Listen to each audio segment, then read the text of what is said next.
स्वागत है साथियों आप सभी का GK24 के आपका अपने YouTube चैनल पर। आज की इस वीडियो में हम बात करेंगे 2024 के बजट के अंदर आम आदमी को आखिर क्या मिला है। चलिए डिस्कस करते हैं, लेकिन उससे पहले ये जान लो कि इस बार जो 2024 का बजट प्रेजेंट हुआ उसके अंदर यूनियन मिनिस्टर निर्मला सीतारमन ने कुल 9 एरियाज के ऊपर फोकस किया है, जो कि आपके सामने है, जिसमें एग्रीकल्चरल, यूथ, एम्प्लॉयमेंट ये सभी शामिल है।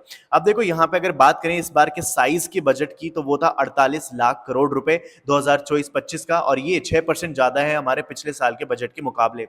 अब देखो यहाँ पे जो गवर्नमेंट है उन्होंने 4 मेजर एरियाज के ऊपर भर भर के फोकस किया है। उसमें से एक है हमारे अन्नदाता फार्मर, दूसरा है हमारे पुअर सेक्शन यानी कि गरीब, और तीसरा है हमारे युवा, और चौथा है हमारा महिलाएं। चलिए अब देखो सबसे ज्यादा जो अफेक्ट हुआ है इस बार के बजट से जो एरिया है वो है हमारा स्टॉक मार्केट, क्योंकि आप सभी को पता है कि पिछले साल से पिछले कुछ 4-5 साल उठा के अगर आप देखोगे तो स्टॉक मार्केट काफी अच्छे से जम किया है, काफी सारा पैसा बनाया है, और जहां पे भी जो भी सेक्टर पैसा बना रहा होता है वहां पे गवर्नमेंट पहुंच जाती है। तो कुछ ऐसे ही स्टॉक मार्केट के साथ हुआ है। तो देखो क्या रिफॉर्म आए स्टॉक मार्केट के अंदर। तो यहाँ पे गवर्नमेंट के थ्रू बोला गया कि शॉर्ट टर्म कैपिटल गेन जो है वो पहले 15% चार्जेबल था, अब यहाँ पे 20% उसका टैक्स वसूला जाएगा। इसके बाद जो लॉन्ग टर्म कैपिटल गेन है वो पहले 10% लिया जाता था, अब वो 12.5% हो गया है। इसके साथ ही जो सिक्योरिटी ट्रांजेक्शन टैक्स है यानी एसटीटी जो है वो पहले फ्यूचर एंड ऑप्शंस पे लगता था, वो भी उसको बढ़ा दिया गया है, और अभी अगर कोई भी इनकम होती है शेयर बायबैक से तो वो भी अब टैक्सेशन के दायरे के अंदर आ गया है। इस सब जैसे ही सारे के सारे चेंजेस यहाँ पे अनाउंस किए गए मार्केट के अंदर, तो यहाँ पे वो 400 पॉइंट से नीचे गिर गया, क्योंकि मार्केट ने जो है इस पूरी न्यूज के ऊपर नेगेटिवली रिएक्ट किया। हालांकि ये जो पूरा नेगेटिव रिएक्शन मार्केट ने दिया है बहुत ही टेम्पररी है, और मार्केट ने इसको काफी हद तक जो है इंप्रूव भी कर लिया है। अब बात करते हैं हमारे जो देश के युवा हैं, सबसे पहले उन्हीं से शुरुआत करते हैं कि आखिर उनके लिए गवर्नमेंट ने यहाँ पे क्या अनाउंसमेंट की है। तो 5 अलग अलग स्कीम्स चलाई गई हैं, जिसके अंदर 1.4 करोड़ यूथ जो है भारत का आने वाले 5 सालों तक के लिए उनके लिए 2 लाख करोड़ रुपए एलोकेट किए गए। इसके साथ ही यहाँ पे गवर्नमेंट ने बोला है कि हम एक कॉम्प्रिहेंसिव इंटर्नशिप प्रोग्राम लेकर आ रहे हैं, जिसके तहत भारत का जो 1 करोड़ यूथ है उनको भारत की टॉप कंपनीज के अंदर जो है पर मंथ 5K यानी कि 5,000 रुपए स्टाइपेंड के तौर पे इंटर्नशिप प्रोवाइड कराई जाएगी, ताकि उसकी उनके जो स्किल्स है वो बेहतर हो पाए, काम का एक्सपीरियंस मिल पाए, ताकि वो आने वाले टाइम के अंदर बेहतर कंपनीज के अंदर जॉब कर लें। ठीक है, इसके बाद जो है एम्प्लॉयमेंट लिंक्ड इंसेंटिव्स काफी सारे चलाए, including 1 month wage support for first time employees, जो पहली बार एम्प्लॉय बनेंगे उनके लिए 1 मंथ वेज प्रोग्राम चलाया गया है, और कई सारी जो है वुमेन स्पेसिफिक स्कीम्स चलाई गई हैं उनकी स्किल्स को भी बूस्ट करने के लिए। अब बात करते हैं हमारे देश का जो गरीब है उनके लिए यहाँ पे सरकार ने क्या किया गया है। तो देखो जो हमारे पहले यहाँ पे 5 किलो जो यहाँ पे पर पर्सन गेहूं मिलता था, जो यहाँ पे फूड ग्रेन्स मिलते थे, गवर्नमेंट ने जो है इस स्कीम को पहले नाम दिया था प्रधानमंत्री गरीब कल्याण अन्न योजना। ठीक है, इसको जो है आने वाले 5 साल तक के लिए और बढ़ा दिया गया है। इसमें क्या होता है बेसिकली, जो हमारे गरीब या फिर माइग्रेंट लोग हैं उन सभी को फ्री ऑफ कॉस्ट जो है फूड ग्रेन्स दिए जाते हैं गवर्नमेंट के द्वारा।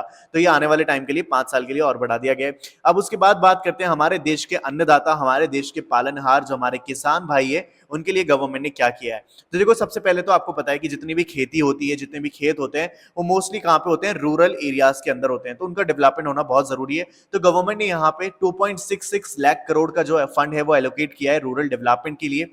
इसके साथ ही गवर्नमेंट ने एग्रीकल्चरल रिसर्च ट्रांसफॉर्मेशन के लिए और प्रोडक्टिविटी बढ़ाने के लिए climate resilient crop varieties introduce करेगी। इसके साथ ही यहाँ पे 1 करोड़ जो हमारे देश के फार्मर हैं उन सभी को नेचुरल फार्मिंग जो है वो सिखाई जाएगी। तो ये सारे के सारे डेवलपमेंट हमारे किसानों के लिए किया गया है। अब हमारी जो भारत की महिलाएं हैं उनके लिए क्या किया गया है। तो देखो यहाँ पे भारत की महिलाओं के लिए स्पेशली 3 लाख करोड़ रुपए एलोकेट किए गए, सो दैट गवर्नमेंट जो है उनके लिए ऐसी स्कीम्स लेकर आ सके, ऐसी योजनाएं लेकर आ सके जो स्पेसिफिकली हमारे देश की महिलाएं, हमारे देश की बालिकाओं को जो है वो बेनिफिट पहुंचाए। ठीक है, इसके बाद अब मैं आपको बताना चाहूंगा कि हमारे देश का जो मेजर खर्चा है वो कहां कहां पे होता है। तो देखो हमारे देश का जो नंबर 1 खर्चा है वो है हमारा डिफेंस, जिसके ऊपर भारत सबसे ज्यादा खर्च करता है। उसके बाद है हमारा रूरल डेवलपमेंट, फिर है हमारा एग्रीकल्चर, फिर है home affair, education, IT, health, energy, social welfare and commerce and industry. तो इस तरीके से जो है पूरी रैंक चलती है। अब बात करते हैं हमारे देश का जो युवा है उनके लिए यहाँ पे सरकार ने क्या किया है। तो देखो जो मुद्रा लोन लिमिट है उसको अब बढ़ा दिया गया है 20 लाख रुपए तक। ठीक है, तो यहाँ पे ये एक से अच्छी चीज की है। उसके बाद फाइनेंशियल सपोर्ट जो है मतलब एजुकेशन लोन जो पहले आप लेते थे, अब उसको भी जो है यहाँ पे बढ़ा दिया गया है, और अब बोला गया है कि आप हायर एजुकेशन के लिए 10 लाख रुपए तक का लोन ले सकते हैं। Integrated tax system for insolvency and bankruptcy code यानी कि IBC भी जो है इंट्रोड्यूस किया जाएगा। तो ये बात रही हमारे युवाओं की। अब बात करते हैं हमारे टैक्स रेजीम की, जो अभी यहाँ पे गवर्नमेंट ने इंट्रोड्यूस की है। जो हमारी ओल्ड टैक्स रेजीम थी वो तो एज इट इज है। यहाँ पे देखो क्या चेंज किया किया है गवर्नमेंट ने, निर्मला सीतारमन ने इंट्रोड्यूस किया है नया increased standard deduction from 50,000 to 75,000। यानी कि अब जो है अगर आपकी इनकम 3 लाख रुपए तक है तो वो टैक्स फ्री है। अगर आप 3 से 7 लाख रुपए या फिर उससे ज्यादा कमाते हो तो आपको 5% का टैक्स देना होगा। अगर आप 7 से 10 कमाते हो तो 10%, 10 से 12 कमाते हो तो 15%, 12 से 15 लाख कमाते हो तो 20%, और अगर 15 लाख या उससे ऊपर कमाते हो तो आपको 30% टैक्स यहाँ पे गवर्नमेंट को पे करना पड़ेगा। तो यह है भारत की नई टैक्स रेजीम। अब देखो आप ये सारी बातें तो सुन रहे हो, लेकिन आपके दिमाग में आ रहा होगा कि ये तो बता दो कि भाई सस्ता भी हुआ है क्या कुछ, ये बता दो हमको। तो देखो यस, बिल्कुल इसका आंसर है यस, सस्ता हुआ है। क्या सस्ता हुआ है? तो देखो गवर्नमेंट जो है हमारी निर्मला सीतारमन, उन्होंने रिड्यूस कर दी है कस्टम ड्यूटी, जिसकी वजह से काफी सारे प्रोडक्ट जो है सस्ते होने वाले हैं। जिसके अंदर हमारी कैंसर मेडिसिन और मोबाइल फोन्स काफी बड़ी जो है यहाँ पे हाईलाइटेड बने हुए हैं। सबसे पहले देखो अब क्या क्या यहाँ पे होने वाला है। चीपर गुड्स क्या है? एक तो गोल्ड, सिल्वर। कस्टम ड्यूटी हटाने का मतलब यह है कि जो चीजें हम बाहर से मंगाते हैं उनके ऊपर कस्टम ड्यूटी पे करनी होती है, लेकिन गवर्नमेंट ने उसको रिड्यूस कर दिया है। उसका रिड्यूस करने का कारण एक यहाँ पे तस्करी भी है। देखो क्या होता था पहले कि जैसे कस्टम ड्यूटी पे कोई चीज आती थी तो उसके ऊपर हैवी कस्टम ड्यूटी की वजह से वो चीज महंगी हो जाती है। तो इसीलिए लोग क्या करते हैं, जो चीजें छुपा छुपा के लाते हैं, जिसमें गोल्ड और सिल्वर काफी बड़ी मात्रा में देखने को मिलता है। तो अब ये जो चीजें हैं वो सस्ती होने वाली है। इसके साथ ही जो लेदर के गुड्स हैं वो सस्ते होने वाले हैं। सी फूड जो है वो भी चीपर हो जाएगा। मोबाइल फोन मैन्युफैक्चरिंग, देखो कस्टम ड्यूटी यानी कि मोबाइल के बहुत सारे पार्ट्स जो हैं ऐसे हैं जो भारत से दूसरी जगह से आते हैं या फिर दूसरे स्टेट से आते हैं। अगर ऐसा है तो वहां पे कस्टम ड्यूटी लगती है। तो यहाँ पे यही बोला जा रहा है कि अब जो स्मार्टफोन के जो प्रोडक्ट्स हैं जो उसके अंदर लगते हैं वो उसके ऊपर कस्टम ड्यूटी अगर रिड्यूस हो जाएगी तो ओवरऑल जो प्राइस है भारत के अंदर जो मैन्युफैक्चर हो रहा है मोबाइल, उसकी कीमत जो है कम हो जाएगी। कैंसर मेडिसिन जो है इसको बिल्कुल कंप्लीटली एग्जेम्प्ट कर दिया है कस्टम ड्यूटी से। तो इससे क्या होगा कि अब जो एसेंशियल ड्रग्स है, दवाइयां हैं, वो बहुत ही एक्सेसिबल होने वाली हैं। तो टैक्स रेजिम जो है निर्मला सीतारमन जी ने वो इंट्रोड्यूस करी है, न्यू टैक्स रेजिम, जो भी मैंने आपको डिस्कस करके बता ही दिया था। तो अगर यहाँ पे मैं कंपैरिजन करूं कि क्या चीजें सस्ती हुई हैं और क्या महंगी हुई है, तो देखो सबसे पहले सस्ती की बात करते हैं। तो यहाँ पे कैंसर मेडिसिन सबसे ज्यादा सस्ती हुई है, उसके बाद mobile phone, silver, gold, leather goods और सी फूड, ये सारी सारी चीजें अब सस्ती होने वाली हैं इस बजट के बाद। इसके बाद क्या महंगा हुआ है, तो सबसे पहला महंगी हुई है यहाँ पे अमोनियम नाइट्रेट। उसके बाद आता है प्लास्टिक प्रोडक्ट। देखो प्लास्टिक प्रोडक्ट जो है वो हमारे एनवायरमेंट के लिए खतरनाक भी होते हैं, तो गवर्नमेंट ने उनके ऊपर जो कस्टम ड्यूटी वो बढ़ा दी है सो दैट लोग कम से कम इसको यूज करें क्योंकि ये महंगे हैं। इसके बाद जो है टेलीकॉम इक्विपमेंट जो है इनके ऊपर भी जो है यहाँ पे महंगाई होने वाली है, क्योंकि ये सारे के सारे प्रोडक्ट जो है वो चाइना से इंपोर्ट करते थे। गवर्नमेंट चाहती है कि हम चाइना से इंपोर्ट कम करें, साथ ही हमारे जो भारत के इंडिजीनियस प्रोडक्ट है उसके ऊपर ज्यादा फोकस करें, तो इसलिए भी ये भी क्या होगा, महंगा हो जाएगा। अब तो चलो ये तो बात रही किसको क्या मिला, लेकिन अब हमारे भारत सरकार ने जिनके साथ मिलकर सरकार बनाई है यानी कि हमारे गठबंधन पार्टनर्स, उनको क्या मिला है इस पूरे बजट के अंदर, एक बार उनके भी बारे में बात कर लेते हैं।